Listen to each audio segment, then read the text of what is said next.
Sub-Commander Rail had delivered bad news before.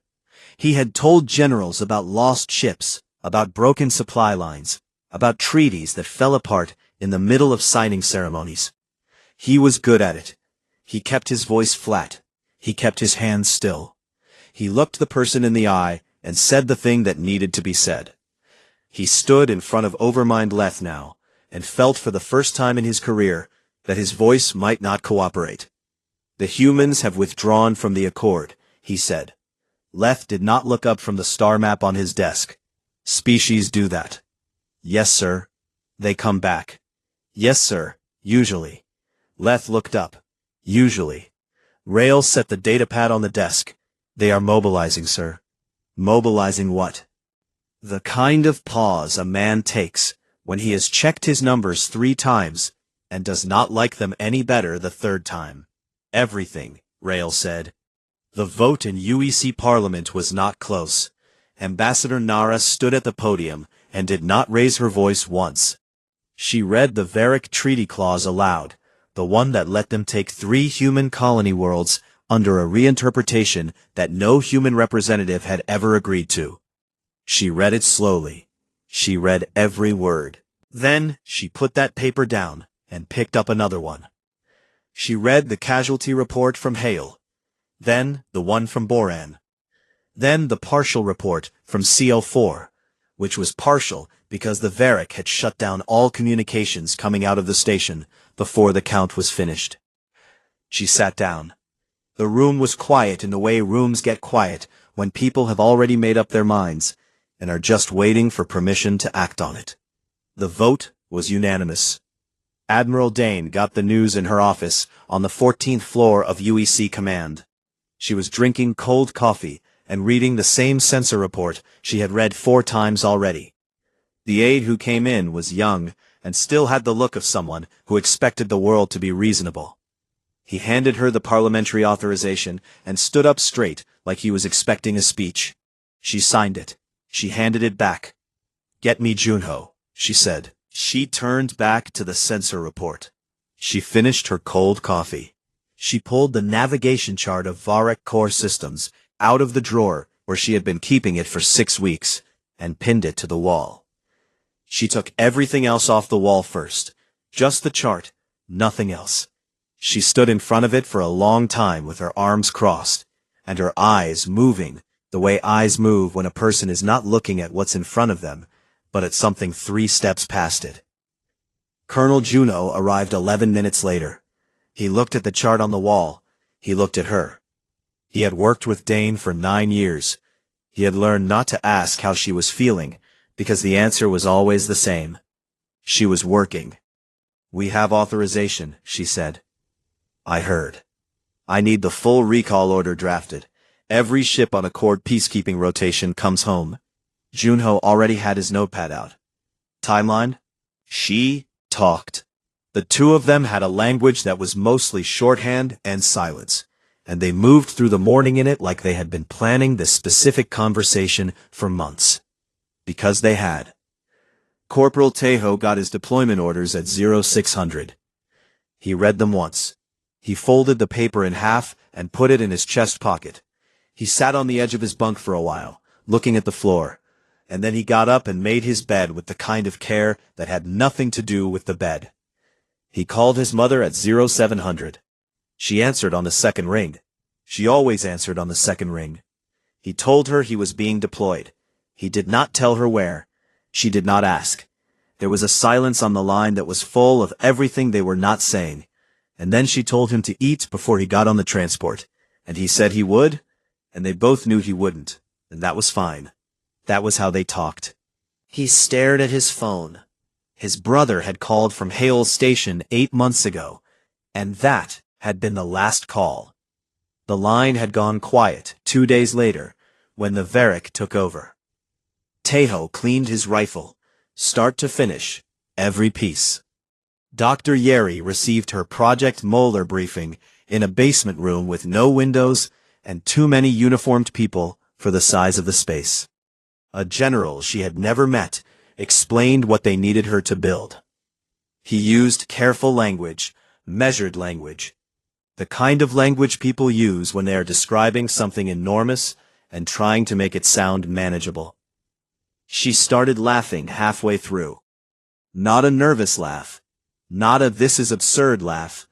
The laugh of a person who has been thinking about a problem for years in the privacy of their own head, and has just been told that someone else wants the answer. Nobody in the room laughed with her. The general stopped talking and waited. Sorry. She was not sorry. Keep going. The fleet formed up 3 days later at a deep space coordinate that did not appear on any Accord navigation chart. Ship after ship, dropping out of faster-than-light travel and falling into formation like they had always known where to stand. Dane watched from the bridge of the command carrier and did not let herself feel anything about how many ships there were, because feeling things about it was not useful. Junho stood next to her. He was on his third cup of coffee and looked like a man who had decided that sleep was a philosophy he no longer subscribed to. Long-range ping, the sensor officer said. Varric origin, they found us. Dane said nothing. Junho said nothing. Far across the fleet corridor, in a room on the Varric command station, Sub-Commander Rail looked at his sensor data and ran the numbers again. Then he picked up the communication line to Overmind Leth. General, he said. His voice was very flat, very careful. The voice of a man holding something fragile. It's the humans. A pause, and they are not pleased. Overmind Leth had a room full of strategists, and none of them could explain it cleanly. He had asked a simple question. He asked them to describe human military doctrine, what they fight for, how they fight, when they stop. The first strategist talked for 4 minutes and kept using the phrase irregular pattern. Leth had no patience for irregular patterns. Patterns were the whole point of strategy. The second strategist showed charts. The charts had too many lines going in directions that should have canceled each other out, but didn't. The third strategist said, carefully, that human military history was extensive. How extensive? Leth said. They have been fighting wars on their own planet for approximately 12,000 years, the strategist said. They have not stopped. All species fight wars. Yes, sir. Most species fight wars until they win, or until the cost becomes too large. A pause. Humans have a different relationship with cost. Leth looked at the sensor data again. The fleet formation on the screen was too organized for a species that was supposed to be junior members of a diplomatic body. It had the shape of something that had been rehearsed. How long have they been planning this? He said. Nobody answered. He already knew. Long enough. The fleet crossed into neutral space on a Tuesday. Dane did not mark the crossing. There was no ceremony, no announcement ship-wide. One moment, they were in UEC territory. The next, they weren't. The stars looked the same. Space had no opinion about the line they had just crossed. Junho was running projection models on his secondary screen. He had been running them since 0400. The coffee cup next to him had been refilled so many times it had given up having a temperature. Walk me through the third model, Dane said. Varric win the first 3 engagements by numbers alone. Their fleet is larger, their formation discipline is good, and they know this corridor better than we do. He scrolled. 4th engagement is different. How different? It requires doing something that has never been done in recorded space combat. She looked at him. Does it work? In the model. Is the model honest? He considered this with the expression of a man who took the question seriously. I built it to be. The 4th engagement scenario was a mess of overlapping vectors and counter-rotations that looked on screen like someone had drawn a fight and then changed their mind halfway through. Approve it, she said. You're certain? I'm committed, she said. That's not the same thing, and you know it. He did know it. He approved the model. Minho briefed his fighter wing, standing on the wing of his own ship, with a notepad and a black marker, the way his instructor had done it 20 years ago, at the training base on Jeju Station. Some of his pilots were half his age. They looked at the notepad like it might be a joke. It was not a joke. Minho's fighter wing had the best survival rate in the fleet. Nobody made jokes about the notepad. He drew the patrol corridor. He marked the 3 blind spots in Varric long-range sensor coverage that his recon runs had found. He explained what he needed and what he did not need, and what would get people killed. His left eye socket was smooth and empty. No patch, no prosthetic. He had lost the eye at Kepler Station 7 months ago, and he wore the empty socket the way some people wear a scar. Not for show, just as a fact. He capped the marker. "Questions," he said. One of the younger pilots raised her hand. "Are we expecting contact?" "We're expecting whatever's coming," Minho said, which is a better way to think about it. She put her hand down. She thought about that for a moment, and found it was actually reassuring. Taeho's transport was crowded and smelled like recycled air and boot polish, and the particular anxiety of 200 people sitting with their own thoughts for 20 hours. He played cards with 3 soldiers from the unit next to his. He lost twice and won once. The winning hand was not exciting. He wasn't thinking about the cards. The man across from him, Sergeant Biol, big hands, spoke too loud, made everyone laugh at mess, kept the game moving. He had a gift for filling silence.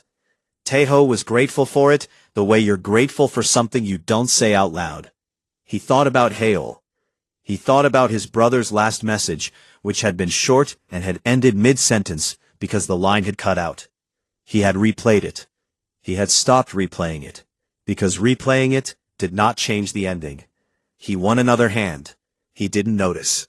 Dr. Yeri ran the first prototype test of Project Molar at a decommissioned range in deep space, at a safe distance that she had calculated herself and then doubled. The test lasted 4 seconds. It removed a section of uninhabited moon, roughly the size of a mid-sized city. She stared at the result data for a long time. In the summary field, she typed viable and underlined it. Then she underlined it again. Then she underlined it a 3rd time and sat back and looked at the ceiling with the expression of a person who has been given a very large answer to a very large question and is now thinking carefully about what questions come next. She submitted the report. She started on the 2nd prototype before anyone had read the first. The Varric ultimatum came through on the fleet's main channel. Every ship received it at the same time. The message was long and formal, and used the kind of official language that was designed to make the person reading it feel small. The core of it was simple. Stand down or be classified as an aggressor state. The Dominion would respond with full military authority. The Galactic Accord would not intervene on humanity's behalf. The humans were alone in this, and they should understand what that meant. Dane read it on a printed copy because she read everything important on paper. She folded it in half. She handed it to Junho. He opened his desk drawer, the one on the left, the deep one, and dropped it in and closed the drawer. No response was sent to the Varric. The fleet kept moving, formation tight, heading steady, stars sliding past the forward windows the way stars do, indifferent, ancient, keeping no score.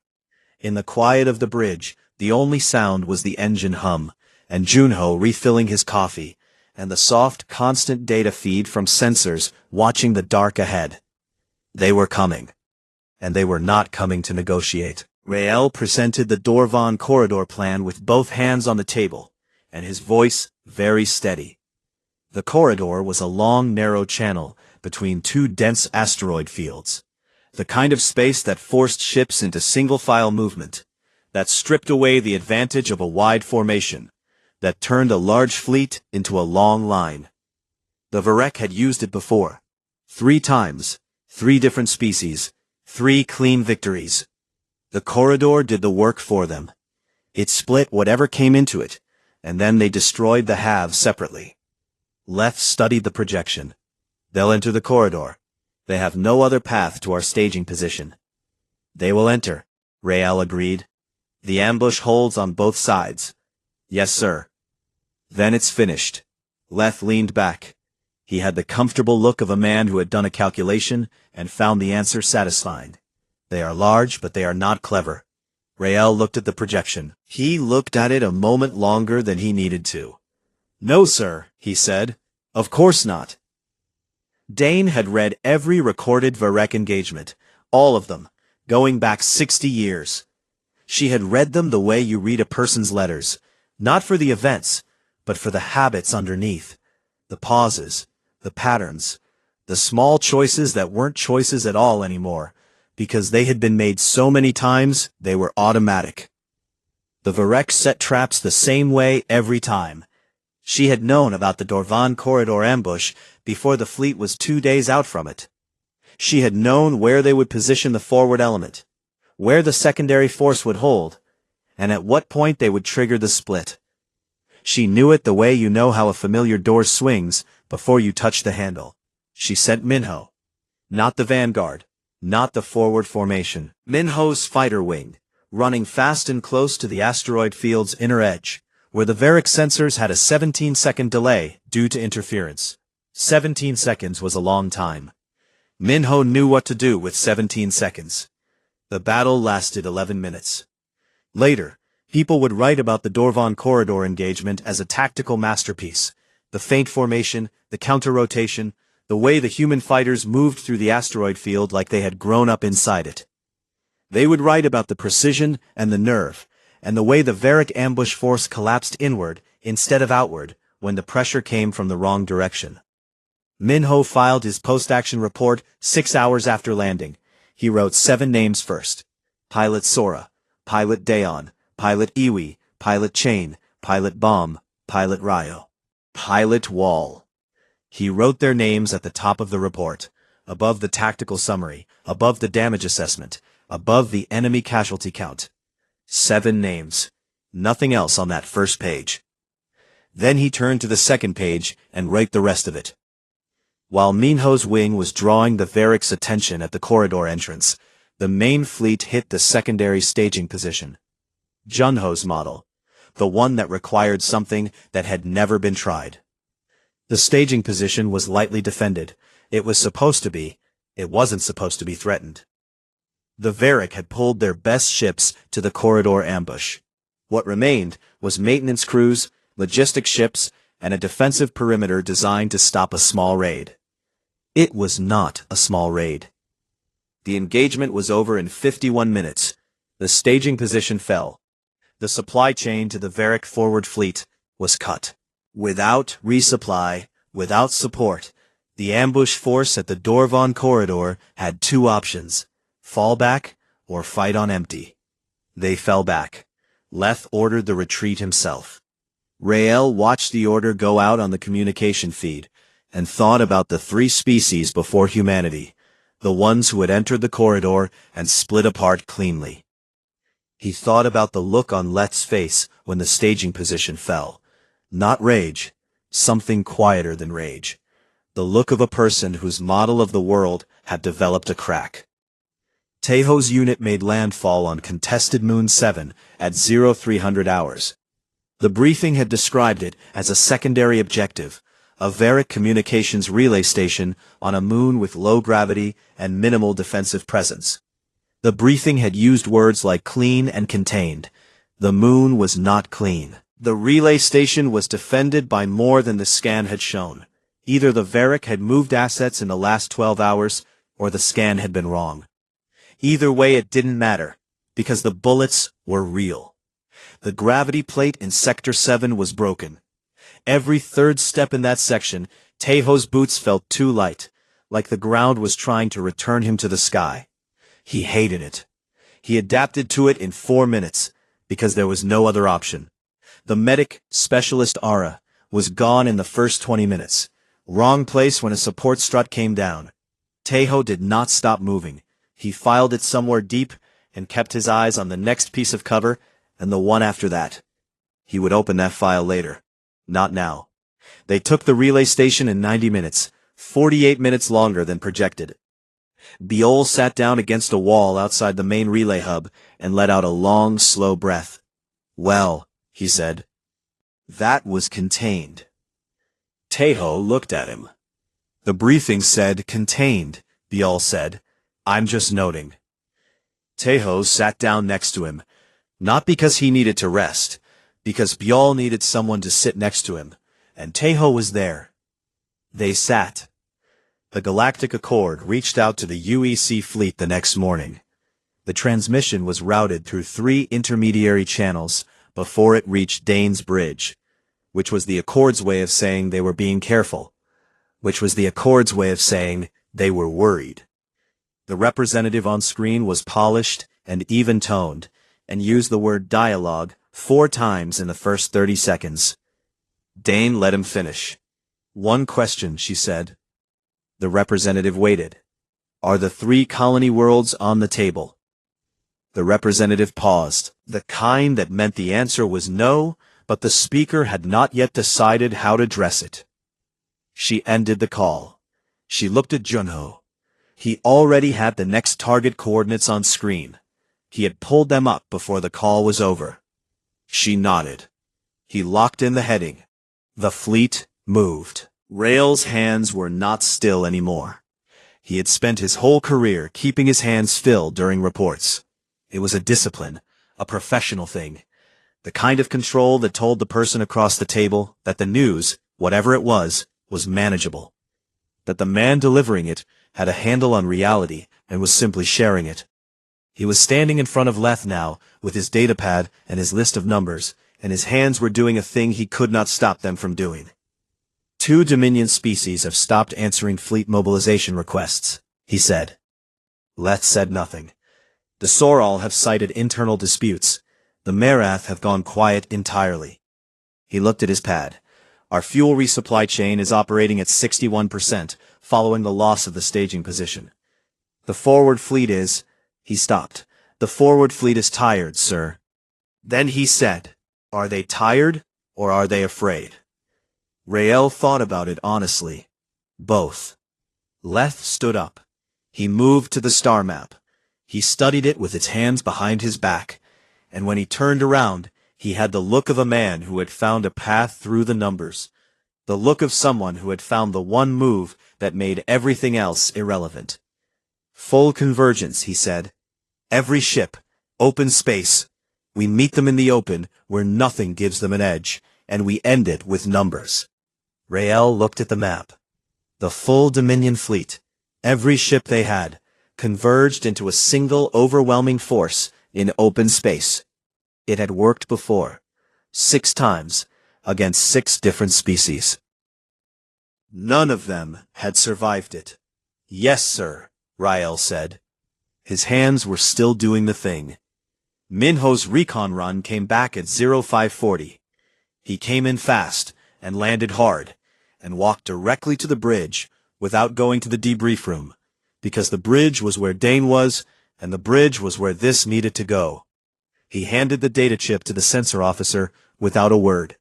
The sensor officer plugged it in. The display filled. The full Dominion fleet sat in open space, 2 light hours out, assembled in the tightest formation anyone in that room had ever seen. It was enormous. The word enormous wasn't quite large enough. It was the kind of thing that made the human fleet, which was itself not small, look like something that belonged to a different conversation. The bridge was quiet. Minho stood with his arms crossed and his empty eye socket pointed at the screen. He added one line to the sensor report he had handed over. You seeing this, Admiral? Dane looked at the screen for a long time. Yes, she said. Tell Dr. Yeri she's clear. Dr. Yeri had been waiting in the lower bay for 4 hours. She had 2 technicians with her and the second Project Molar unit, the full-scale version, not the prototype. It was not a large device. That was the thing people did not understand when they saw it for the first time. They expected something enormous. What they got was something the size of a cargo container, unremarkable and gray, sitting on a deployment rail. The Varek had spent decades allowing other species to attend technical summits as observers. It was a courtesy. A small diplomatic gesture. A way of saying you are welcome here, while meaning you will never catch up. Humanity had attended every single one. They had taken notes, they had asked polite questions. They had listened to explanations of Varric drive architecture, with the patient attention of students who had no intention of staying students. Project Molar was built specifically for that drive architecture. It did not destroy ships. It spoke to them, in their own language, at a frequency their systems could not ignore, and it told them to stop. Every ship, at once. Dr. Yeri checked the alignment one final time. She looked at her technicians. They looked back. Deploy, she said. The Dominion fleet stopped. Not damaged, not on fire, not retreating. Stopped. Every ship in the formation, 641 vessels, sat dead in space, like furniture. On the Varric command station, every alarm in the building went off at the same time. Rael stared at his console. He had a console full of data, and none of it explained what he was looking at. Systems nominal. Hull integrity intact. Engines simply not responding. Not broken, not overridden.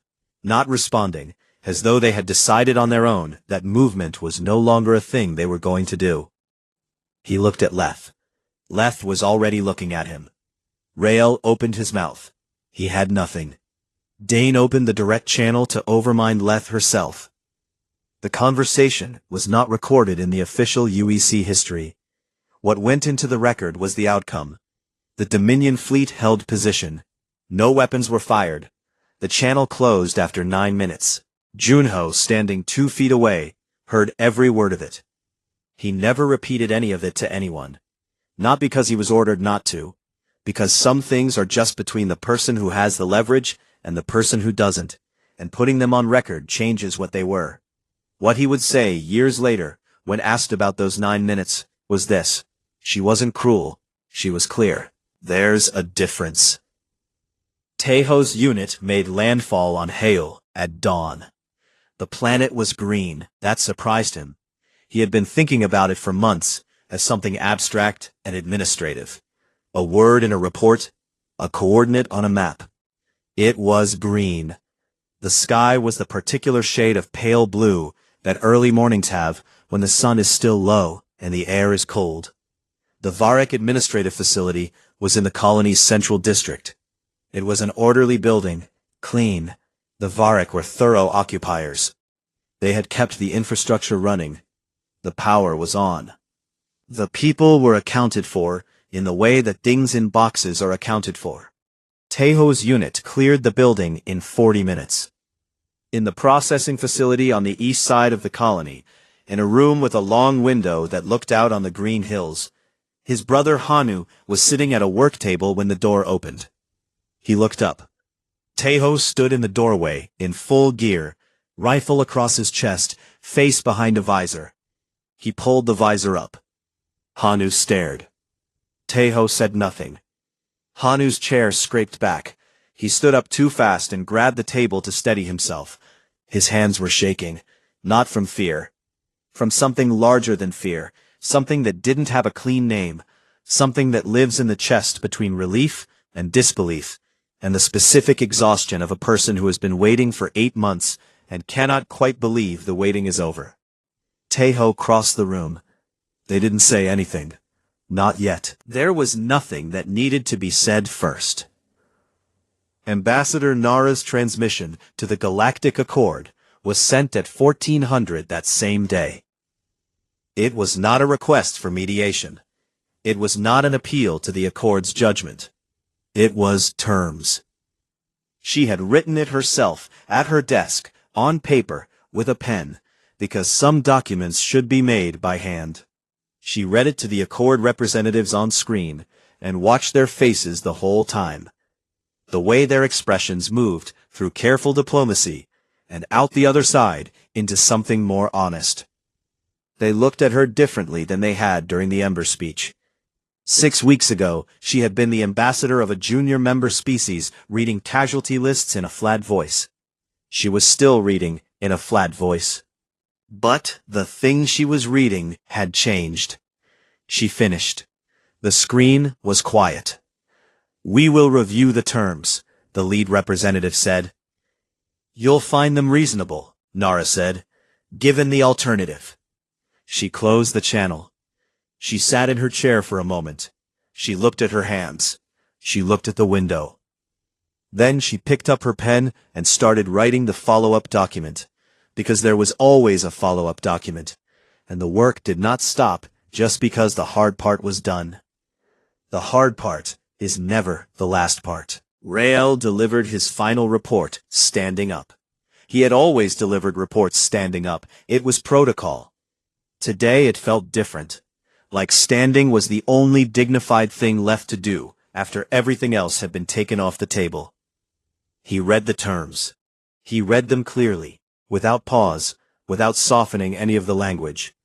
The 3 colony worlds, Haul, Boran, CO4, returned to UEC control, effective immediately. Reparations paid in full within 60 standard days. A formal acknowledgement, signed and entered into Galactic Accord record, that the treaty reinterpretation had been unlawful. 2 Dominion species, the Soral and the Marath, had already filed preliminary requests for UEC diplomatic relations. He set the datapad down. Leth had not moved in several minutes. He was looking at the star map, the way a person looks at a thing they built and watched fall. "How did we miss them?" he said. But Rael had thought about it. He had been thinking about it since the Dorvan corridor, since the staging position, since Molar. He had been turning the question over in his mind, like a stone he kept hoping would look different from a new angle. It never did. He answered Leth in one sentence, a short one, simple words. Leth looked at him for a long time after that. He said nothing. He turned back to the map. Rael picked up his datapad and left the room, and he did not look back, because some rooms you only need to leave once. The fleet came home on a Thursday. No ceremony in deep space, ships dropping out of faster-than-light travel and falling into the approach corridor toward Earth, one by one. The way soldiers come home. Not all at once, not with drama, just slowly filling in until the space that was empty is not empty anymore. Dane stood on the bridge of the command carrier and watched the planet come up on the forward display. Blue and white and green, the same as it had always been, the same as it would be after all of them were gone. She had been awake for 21 hours. She did not feel it yet.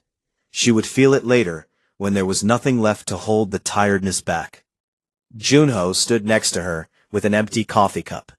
He had stopped refilling it sometime in the last few hours, and was just holding it, which was either a sign that he was finally resting, or a sign that he had forgotten he was holding it. Dane did not ask which. "Resignation," he said. "No, I haven't said anything yet. You are going to." He looked at the cup. He thought about it. "I want to go home for 2 weeks." "Approved," she said. "Come back." He put the cup down on the console. "You're going to need someone to tell you when the plans are bad." "I know. Because you don't always—" "I know, Junho." He nodded, looked at the planet. "Okay." They watched it come closer in silence. And it was a comfortable silence, the kind that means 2 people have been in the same hard place for long enough that they don't have to explain it to each other. The memorial at the spaceport was built fast, a stone wall with names cut into it, standing in the open air, near the main terminal, where families arrived. It seemed right to put it there, in the place where waiting happened. Minho stood in front of it on the day of the dedication. There was a crowd. There were officials. Someone had written a speech about sacrifice and service and the price of freedom, and all the correct words that correct speeches contain. Minho listened with his hands in his pockets and his face arranged into something neutral. When it was his turn, he walked to the podium. He looked at the wall. He read 7 names: Sora, Daon, Ui, Chen, Bom, Ryo, Wol. He stepped back. He did not add anything. The crowd was quiet for a moment, that stretched longer than crowds usually allow silence to stretch. And then someone started to applaud, and the rest followed. But Minho was already stepping down from the podium, and he was not listening to the applause. He was looking at the wall. 7 names were the thing. Everything else was around the edges of the thing. He had flown with all of them. He had drunk bad coffee with all of them in the hours before missions, and debriefed with all of them in the hours after, and known all of them in the particular way that people who do dangerous things together know each other, quickly and completely, with very little room for pretending. He stood in front of the wall until the crowd started to leave. Then he stood there a little longer. Taeho and his brother Hanu sat on the steps of a temporary housing unit on Hale as the sun went down. The colony was under reconstruction. There were cranes on the horizon, and the sound of machinery, and the particular smell of freshly poured building material that means a place is being put back together. The East Grid still had power problems. The rains were late this year, which was a problem for the farms on the lower plateau. The temporary housing had thin walls, and the heaters were inconsistent. It was alive. That was the main thing. It was alive and making noise, and it smelled like cooking and construction, and the particular smell of a place that is deciding to continue. They did not talk about the last 8 months. They talked about their mother's cooking, specifically her radish soup, which Hanu had been thinking about for so long it had taken on a mythological quality in his memory. He wasn't sure the actual soup could compete with what it had become in his head. Taeho said it would definitely compete. Hanu said that was easy for Taeho to say, because Taeho had actually eaten it in the last 8 months. Taeho noticed his brother's hands on the step between them. Still. Not perfectly still. A small tremor. The kind that comes from the body having held something tense for too long and not yet remembering how to let it go. He moved his hand and set it down next to his brother's hand on the step. Not touching, just close. Some things you don't name. You just put yourself next to them and wait. The sun dropped below the green hills. The sky went orange, and then purple, and then dark. Somewhere in the colony a generator clicked on, and the lights came up in the windows around them, one by one. Dr. Yeri was already working on the next thing. Nobody had officially asked her to. The war was over. The crisis was resolved. The situation was stable. There was a reasonable argument that she should take a rest. She was aware of this argument. She found it unconvincing. The lab was quiet. Her 2 technicians had gone home. The lights were on the low setting she preferred when she was thinking. She had a cold cup of tea, and 3 data pads, and a whiteboard covered in equations that were having an argument with each other. She laughed at something on the whiteboard. Not because it was funny. Because it was interesting.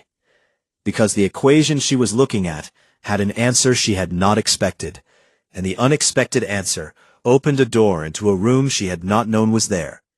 And that room was full of questions, and she loved questions the way other people love certainty. Not despite the fact that they had no answers yet, but because of it. Nobody in the lab laughed with her. That was fine. She was used to laughing alone. The Galactic Accord convened under the new framework 3 weeks later. Nara sat at the table that humanity had previously occupied as junior members. The small table at the edge of the room where the seating assignments quietly told you what the Accord thought of you. She had the table replaced. The new table was in the center. Her chair was at the head of it. The other representatives filed in and found their seats.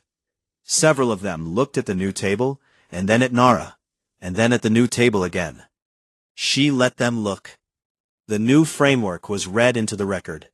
The one written largely in her handwriting. The one that gave humanity permanent veto authority. The one that rebuilt the terms of what the Accord was and who it served. It was a long document. She had written every line of it herself, and she knew every line of it. And when the reading reached the part about equal standing, she did not smile, because smiling was not what the moment needed. The moment needed her to be still, and let the words sit. So she was still. Applications for Earth Alliance status had arrived, from 6 species, who had watched the war from the sidelines. She read every one personally. She approved 4. She tabled 2 for further review. She declined none, because Dane had taught her something in those 6 weeks. That you never close a door you might need to walk through later. And you never burn a bridge you might need to cross in the other direction. The session closed at 1700. In a small office on the far edge of a Varek intelligence facility, a young analyst filed his first long-range surveillance report on humanity. He was thorough. He did the numbers carefully. He wrote clean, accurate descriptions of fleet strength and technological capability and diplomatic reach. He filled in every field. He reached the species threat classification section. He looked at the drop-down menu. He went through every option. He went through it twice. None of them fit. Not the categories for aggressive expansion species. Not the categories for defensive deterrent species. Not the categories for unpredictable or unstable species. None of the frameworks were the right shape. He sat back in his chair. He stared at the screen for a while. He thought about what Rael had said to Overmind Leth in that final report. The single sentence that had made Leth go quiet in a way that nothing in the war had. He had not heard the sentence directly, but word traveled, even in intelligence facilities, especially in intelligence facilities. He thought about it. He thought about the fleet that would not stop, the tactic that had never been tried, the weapon that knew their ships better than their own engineers did, the admiral who read ultimatums and put them in a drawer, the soldiers who went to a moon in broken gravity and came back with the job done. He created a new classification field. He typed in the label carefully. He saved the report. He turned off his screen. He sat in the dark for a moment, alone with the particular feeling of a person who has just understood something that cannot be ununderstood. Then he went home. Outside, the stars held their positions the way they always had, ancient, patient, keeping no score, watching everything.